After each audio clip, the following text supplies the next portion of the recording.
فرقے واریت اگر ذہنوں میں موجود ہے، وہ تو ہے ذہن کے اندر، جب تک کہ شیعہ سنی مسئلے کا واقعی کوئی حل نہ ہو، اور واقعی حل اس کے بغیر ممکن نہیں ہے کہ ایسے تمام مطبوعات پر پابندی لگے جن میں صحابہ کرام پر، ازواج مطہرات پر رقیق حملے کیے گئے ہیں۔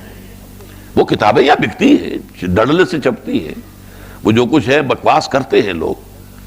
جب تک جڑ ختم نہیں ہوگی، اب ظاہر بات ہے کہ کوئی سنی معاذ اللہ ثم معاذ اللہ کیا حضرت فاطمہ کی شان کی گستاخی کر سکتا ہے؟ کیا حضرت علی کی شان میں گستاخی کر سکتا ہے؟ کیا حضرات حسنین، حضرت حسن، حضرت حسین رضی اللہ تعالیٰ عنہما، ان کے بارے میں کوئی بات کہہ سکتا ہے؟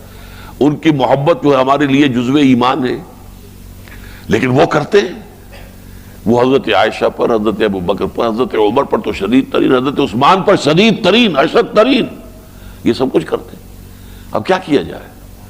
جب تک کہ اس کا معاملہ جو ہے کوئی، وہ ایک دفعہ جو بنی تھی کمیٹی نواز شریف صاحب نے بنائی تھی، اس میں بیک آؤٹ کر گئے جو شیعہ تھے اور کچھ بریلوی بھی، تو وہ ناکام ہو گئی، ورنہ اس میں جو میں نے تجویز پیش کی تھی کہ اس کے اوپر 14 سال کی سزا ہونی چاہیے کم سے کم، اگر جو بھی خلفائے راشدین، صحابہ کرام، ازواج مطہرات، ان کی شان میں گستاخی اور نازیبہ باتیں ہوں۔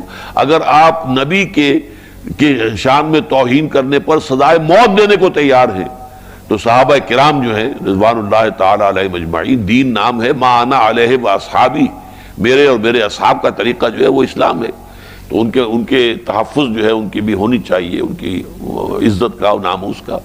لیکن یہ کہ جب تک یہ نہیں کریں گے تو کیا ہوگا؟ نام بدل جائیں گے، ٹائٹل بدل جائیں گے۔